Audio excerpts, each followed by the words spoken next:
Hi, I'm Rob Dahm, and this is how you upgrade your suspension on a C5 Corvette. So I'm going to semi-P this manifold. So all I'm going to do pretty much is put these two holes, which aren't in the manifold, into the manifold. So I have to build up material around all these, flatten it, and then I could cut into it. Then on the back side is where it gets really complicated. On the back side there's going to be a hole right here. So I have to do this hole into my secondary runner right here. Then I got to clear out all this EGR stuff, whatever. And then there's going to be a hole right here. Then I got to connect that to the secondary runner. So I gotta clean all this up right here, clean all this up, get all this bracing and everything off, build all this up, and then I could drill my holes in and continue.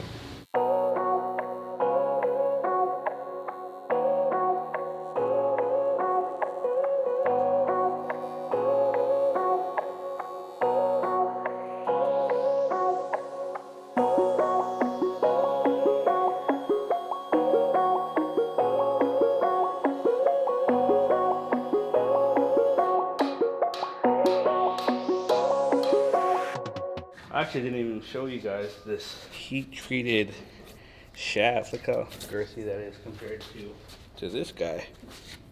This carries the girth on, this kind of gets down, but our spines are a little bent up. This thing is a little bent and out around because, you know, the engine forcing it. So we replaced that guy, replaced the bushings in between, replaced all the bearings, and everything is in here ready to go. The torque tube doesn't slide in there that easy because there's a shaft that comes out. Torque tube goes over it and the shifter rod kind of goes through. So you gotta drop the rear subframe again and get it all on there so nice and easy. I mean, also made it easy to put all the harness and everything back in there. She's ready to be put back up again.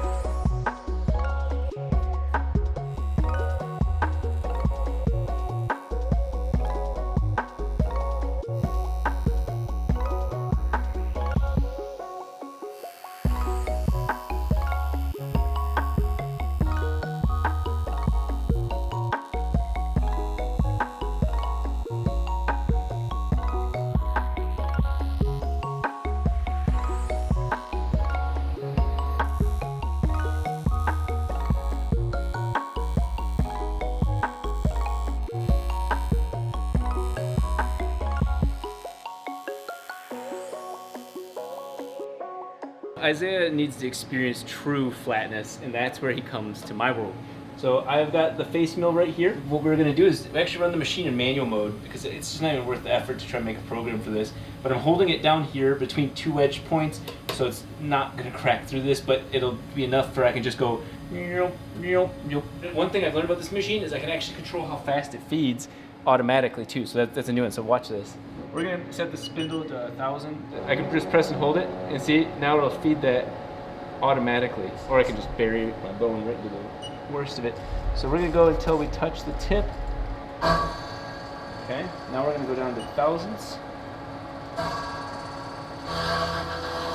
at that. Okay, this is sick.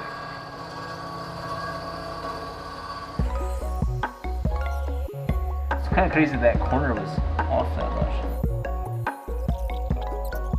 So now we're going to hit coolant.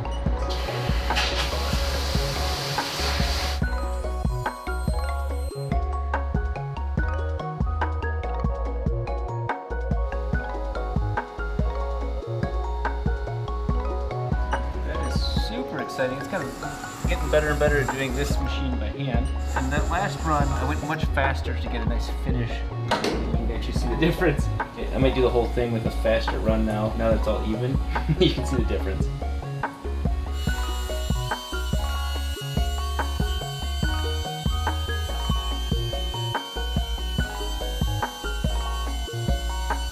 So this is something that I'm going to change on the Rotary Corvette that is kind of necessary from a liability standpoint. With other people taking things in and out of the car, I've noticed we've run into a problem. So this is the ignition coil harness setup. Now this is using all 16 gauge wire, so that way I would never have a worry of not getting enough voltage or anything to the coil or the spark itself. But this is also not using Tefsel wiring. So the biggest problem is that I didn't label them. The label is on this wire here, and you can't read that for crap anymore. The fear is that people get under there and they plug the wrong coil. It's easy to mess that up, and I don't like messing things up like that. So this is just the harness for coils, and I'm gonna show you guys, this is the before, and let's see what the after looks like, cleaned all up.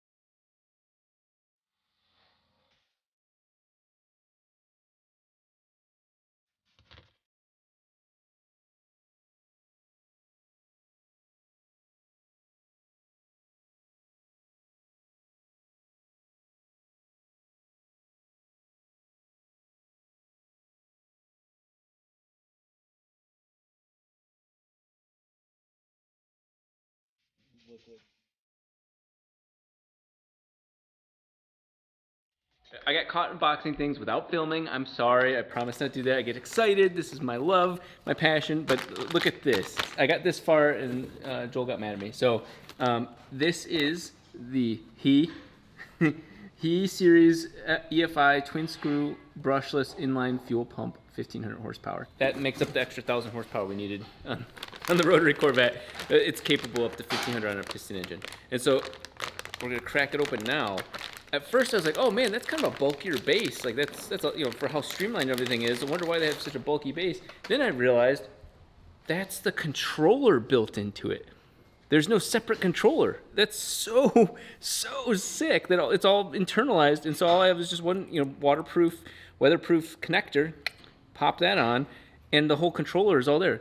Ground, signal wire, and positive. The CNC work even lets you know, hey, outlet, inlet. It'll sit just like somewhere right in here, and you know, we'll have all the mounts and everything all figured out. But easily accessible. It's in the same spot the other two were, way more compact. As you can see, here's the feed from this side of the tank. I love this, and it's not gonna be so damn loud. That was my biggest problem. Is I know that, yeah, when you hear the Bosch 044s pulling up next to you, you're like, oh shit, that car's modified. You know, but I want people not to know my fuel system is this badass. So Isaiah has been so obsessed with Fortunato for the RX-8 that we went and got Fortunato. Now, we got him for the C5. The shocks you'll see in a second that we're about to unbox. But the guys over at Fortunato were willing to play along with this, and they sent me a couple spare extra boxes. And so Isaiah knows that they're coming in for the C5, but I'm gonna make it look like we got some for the RX-8 too. I never thought this was gonna happen. This is for me. Yeah, this is the Corvette, that's the RX-8. Okay. Man, I've been waiting for these since SEMA. Man, Before you've been talking about this for a long time. I'm so excited. I'll just see you guys tomorrow. That's fucked up, dude. I worked so hard. Can't even use these. Not with that attitude. Let's go ahead and just unbox. What did I do to you? So after some cuddles and consoling, we've agreed that we will each unbox one box. Okay, so you go first. No, go ahead. It's gonna get you 2 for 2. No, yeah. No, I want to at least use some Coilover before I get fucked again. These are, no, but for real though, these are the RX-8 ones. Coilovers aren't this light. I don't know what's in that box, to be honest. So Fortunato has stepped up to help out with the C5. Now, as many of you guys may know, C5 uses Bowflex. It uses a huge fiberglass bow-looking thing as the springs. There are no coil springs, but there are shocks on there. And so we are going to upgrade that car to a proper setup to really make this thing handle as well as it should when you have a transmission like it now has from TIC. Oh, that's awesome. I do have to admit though, their anodizing work is like, Yeah, the quality so of this sexy. is just, yeah, it's just appealing. So like I was telling Joel off camera, these are actually going to be very small looking. And they are, but this is going to free up even more space in the whole vehicle because, again, we removed the Bowflex, and these are actually impressively small springs. When I talk about the size, it's how you use it. Damn. It looks really good. Okay, so I kind of get why Isaiah wanted. You get the sexual appeal? Yes, I do, You actually. get the spherical beer. You can replace those if they go bad. Oh, yeah, it's a replaceable. Yeah. It seems like an industry standard to be around 4 inches. I don't know if that's 4 inches or not. That's average. Yeah. Industry. Yeah, it's actually really hot here, so it should be a little bit longer. But Because of the hydraulic fluid getting softer, that's all. They must have just a baby bit of preload. Oh, that's kind of cool. Look at that. You spin it and then you lock it. Nice. That's really nice. Nice. And then, of course, this is for height adjustment and I locking. put those all the way down. I don't know. Just how I do it. Is this what I think it is? Oh. That's clean. Oh, wow. That's on there. Really nice, actually. That's cool. Yeah. So that's going to be the damping adjustment. Most likely rebound. And there's not a lot of C5 coilover kits, huh? No, that's what is so impressive about this is that Fortunato helped kind of pioneer a kit like this. There are others out there, but when I made pioneers, that we're one of the first for them to have this kit and setup, and it's pretty impressive. This is all using the OEM subframe because there's other kits you have to get a whole other subframe just to run. Drag racing subframes. I'm curious to see. Yes, they did include that. My buddy Doug Brenner is the first person that would call me out for making sure we'd get these. And so these are the shock dynos. I can't look at that and go, oh, well, obviously I know this or not. Very awesome information right there. Oh, yeah, they actually show you the profile of what they did for valving it. That's really nice. So you can kind of keep track of that. And then we went with 8K springs on front and rear. 8K is about 450 pounds per inch. So going back and forth between the two. Now, that doesn't mean every inch of travel on the wheel is 450 pounds because this is inside the suspension. I don't know the ratio. Again, thanks to Doug for reminding me or learning all this stuff. We're going to certainly make sure that we have them preloaded to the right height, put the right weight on the car. Now what's most important is that the front of this car sits up like a boner in sweatpants because we've taken so much weight out of the car. It was a bullshit idea I thought originally on was, okay, rotary will be lighter than the LS3 or LS6. That's cool. It actually is. With that Bowflex, you are riding like this. That's one of the biggest reasons for this, and of course, just handling overall. Nice and simple. It's like off center. That's cool. Oh yeah, that is. So that is a directional. So these are the rears, I think. Yeah. Are you sure? Yeah, please. I want you to open it. I want you that brief moment of maybe Rob's not a complete piece of shit. That's exactly what's happening. Wouldn't it be funny? God, now I'm feeling the heat from the fact that this could have been RX-8 coilovers, and it's not. Peanuts? Yeah. You were just complaining earlier how you didn't have any packaging supplies. Ooh, look this. They like me more. Oh yeah. There's no coilovers. No, I'm starting to actually feel uncomfortable because there was like, wait, what if they did actually? There's no coilovers in there. What did I do? Oh, you got me some more springs. Oh, that's sick. Oh no, they're higher spring rates. Yeah. They're 10 kg. They look like the ones for So they're your front. Those ones look like the ones for your front, I think. Oh yeah. And then these ones should be the ones for your rear. Okay. So they sent us 8s and 10s just because we don't know. Nobody really knows what this car needs. You guys ever had that friend, right? You like this girl a lot. This really And- set me up to look bad. And you like this girl a lot, and you bring her around your friends, and then your friend ends up boning her. Your friend gets 10 times funnier. Yeah, your friend. Instant comedian. Yeah. Instantly the funny, charming guy. I'm gonna get back to work. I got other things to focus on. We're using something new. Vibrant makes them. I got like 4 of them in all different sizes. They're badass. So this is what I call a dry brake assembly. So like that, you don't lose any fluid, nothing leaks, and you're able to pop your line off really easy. So with the new transmission, we needed a new pump to feed the front shaft and to feed the third gear. So now we need a whole cooler for that, and we need a whole AN line system for that. I have the pump mounted right here. This is trans pump. This is the new fuel pump from Fuel Lab. This is our new fuel filter from Speedflow. And you see these all have the dry brake systems on there. So this all disassembles from the car just like this, goes back up into the car just like this, and then with this, literally just goes on like that, and the line's back on there, and it shouldn't leak. Now is the time to fill up the transmission, and the transmission now has an oil cooler, so it goes all the way to the front. And we're actually using the OEM oil cooler from the C5, which is built into the radiator. I'm just going to use half of this assembly, put this guy into there, and just pump fluid all the way through the cooler, back into the trans until it fills all the way up, so that way it's fully full. This is my outlet from the pump that goes straight to the cooler. So this guy's just going to go just like that. And this guy comes all the way back, and he Y's right here to feed these two. They have tubes in them that go straight to the shaft and then straight to the third gear. Pump all that fluid through there. there's fluid in this right now, right? That was sick. It breaks clean. You see that there's a tad bit of fluid on there because obviously it's running through. But there's fluid in here right now that if this was just open, it would fall out. But it doesn't. That's so badass. That's pretty sick. Rob's fill is actually a sensor. I don't even know what this sensor is for. So every time you need to fill it, you need to take off this sensor. I remember our first time trying to fill it, I was like, dude, there's no fill because this is a sensor, you know? And he's like, oh no, it's just right there. Oh, okay.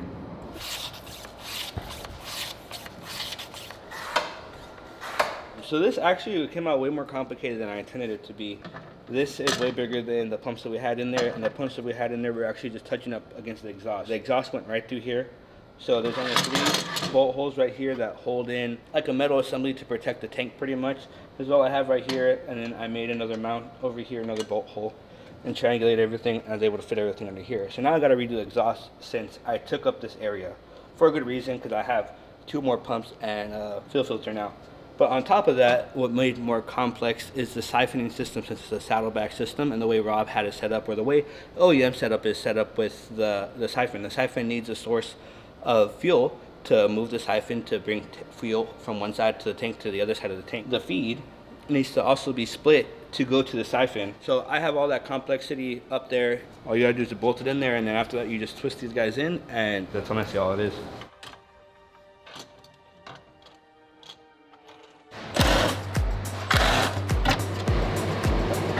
Just like that. And that's fuel in. That's literally how easy that is. And then this fuel to the engine, that's in, to the cooler, that's in, and that's fully installed. That's how easy that was.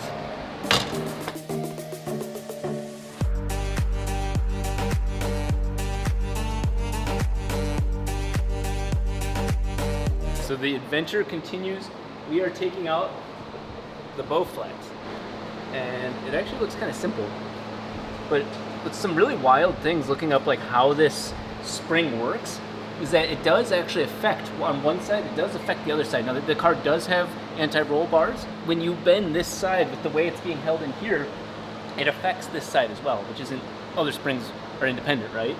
The other thing that's really interesting is that people complain about this is these mounts right here are very soft, non-consistent, non-compliable, whatever the correct phrasing is for it, but under like 100 pounds of force, you can't really gauge what the car is going to do. So at least with the normal springs, the ones on the Fortunautos, every bit of travel equals X amount of linear spring rate. So these do not have that, so at least this will be a major upgrade for predictability. Oh, that's way more anti-dramatic than I thought it was going to be. I thought it would be like, yeah. So it holds that guy in. We've upgraded everything on the drivetrain up to the rear axles. We'll see when they break. Yeah, that's not as bad as I thought it was going to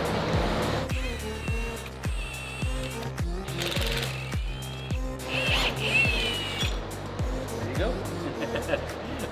Yes. You know what I want to do with this? Okay, check this out. So when I broke down on the side of the road because the exhaust fell off the back of this car, I bought what looked like I was going to break into people's houses. I want so badly to see if I could pull this back like a bow. Oh shit, that's actually... Wow. Okay. Because that's hold up the whole car, so I guess that makes sense. Yeah, but what's kind of impressive is 90% of it bends from here to here. This part's just connecting the two. So you were actually putting a lot more pressure on it than just from bending that little bit.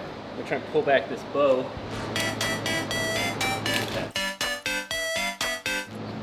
Very advanced knot. I prefer Joel blur this out for the camera. There's no way I'm strong enough to do this. I believe. Yeah, look. It Did it? 100%. No. It barely moved, yes. Oh, it did. Yeah. I did it. That's what I've been wanting to do ever since I've seen these things. Mission accomplished. With the spring gone, we still have the shock, and we still have the anti-roll bar, so maybe with enough force, I'm basically forced to lift this and that side of the weight of it up, and then, you know, damping against that. But there is no spring. If you set the car down, it's just gonna go straight to the bottomed out position. What are you doing over there? I got it. I got it. Help me, Isaiah, I'm stuck. Oh, you're stuck. Oh no. Interesting. What are you doing? I got my nut. Oh, the wiring I did to this car to get it working. It's horrifying. This is weird because it's not bolted in to the lower arm. I suggest an alternative. We're never going to use this again. You're not wrong. Hi, I'm Rob Dahm, and this is how you upgrade your suspension on a C5 Corvette.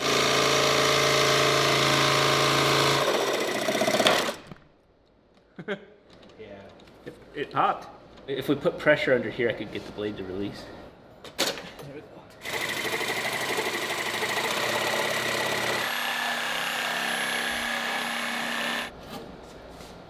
Sometimes you just gotta cut your way out, huh? I knew it was gonna do something sick like that. That's how that's That was done. sick. Don't try that at home.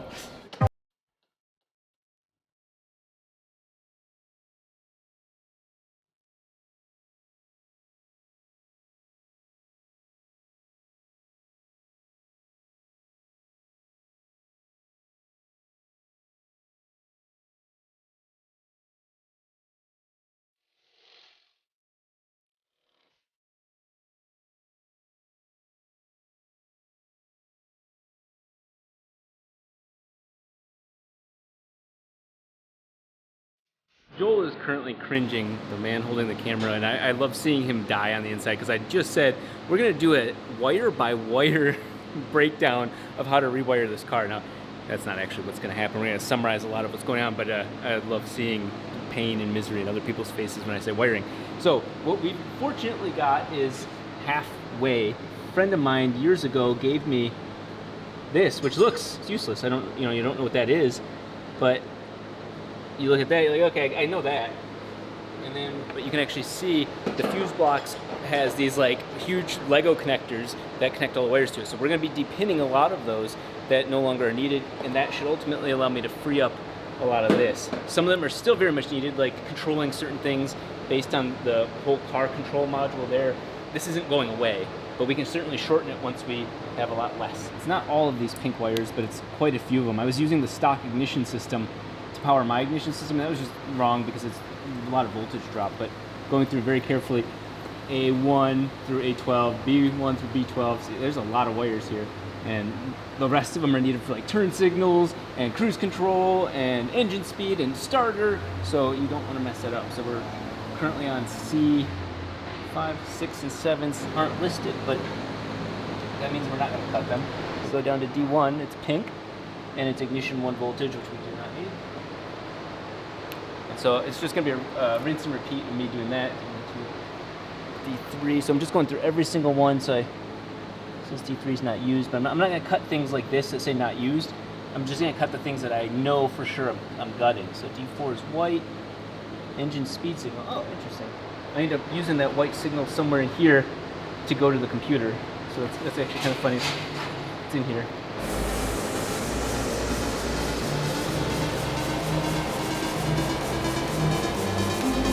Why now? What did I change? Well, one of the things that's going on is these cars are becoming more mission critical. It's not just a fun project. It's also an insane project that needs to survive. I can't have the engine blow because, oh, the stock wiring, whatever. I want to have it all under my full control, and it technically really independent of the Corvette. So I had ignition, I had injection, I had all of my like wideband sensor, all those things were all powered through these different circuits. So it avoided getting new relays and fuses. So it was actually very clean, but voltage drop, I had weird things happening with the way that modern ECUs are, like say like the Nexus R5, it's got all that built into it. So we don't have to, we can just rely on one device instead of all this. So this is for safety, and I'm growing up.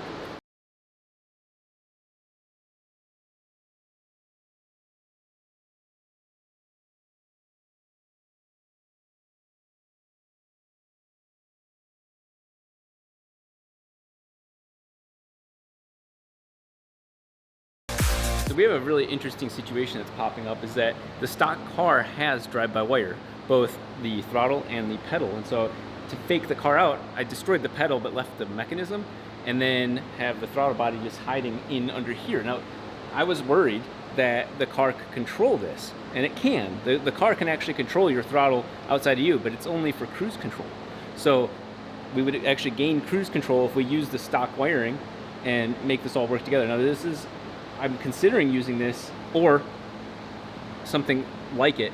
It's looking pretty promising that we can actually use drive-by-wire with the OEM setup. This is a really cool thing about Corvettes, is that just like the four-rotor, the lower controller arms, especially on the rears, are very easy to see that they're supposed to be at a certain angle. And you can visually see the angle. Basically, they designed them to be flat. So in this case, what's funny about that is we know already the height of the coilover is too short. They were kind of all the way shortened, and you can tell that basically once you put weight on the car, it can only go up from here. It's not even drooping at all. So we're gonna go ahead and add some height from the piece in here, unscrew that one, so you'll see these two rings separate way more, and that'll adjust the height without messing with the coilover or the spring and shock action, just basically adding that space right there. That's the current ride height without any weight on the car, and in fact it should be at maximum low. I'd be tucking if you were on the ground.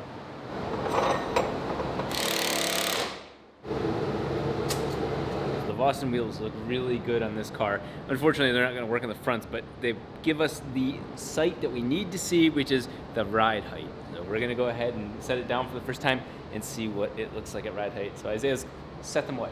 And we're halfway through, so I have 1.5 inches to go up and 1.5 inches to go down on front and the rear. So there's actually a lot of adjustment, and obviously we can kind of change that with springs and stuff like that. Actually, I think you guessed it really fucking close. It's looking good. It could be lower there. That feels way better than it did before. That's already... they're all set to soft. No, this is halfway through. Best thing I could complain about is that the rears, you have to take the two off to get in there to adjust it. There's no inside for these. The fronts you could adjust. The fronts are all the way soft. These are halfway through. What's really interesting about the adjustment on the top of shocks or side of shocks, whatever like that, is that at one end you actually have the shock. Essentially what the thing's doing is bypassing or closing down the bypass. So it's interesting enough because like what your goal, your dream goal is to have the default shock set up for the car, right? And then you firm it up or loosen it up, I guess, because you don't want to swap out shocks. It's just completely unreasonable to have tons of different shocks for the same car. So you're adjusting it, but the adjustment isn't changing the whole shock profile. It's bypassing the part of the shock profile. Regardless, the spring rate, which is 8K, is beautifully soft. Let's look at the fronts. This thing's gonna be a monster to drive for like straight line stuff if we left it as is. So the way they did this one, there's a little... Oh, that ring. So what you're about to see is that we've firmed up the suspension, same spring rate, but just to show you the range of the shocks. Oh, it's way stiffer. Yeah, they've got a good range there. Look at that. Gee whiz.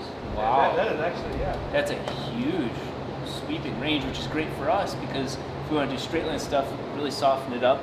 These springs might be okay for the front, right? No? I mean, if we tighten the rears all the way up too, just to make sure that we have that range, that's impressive.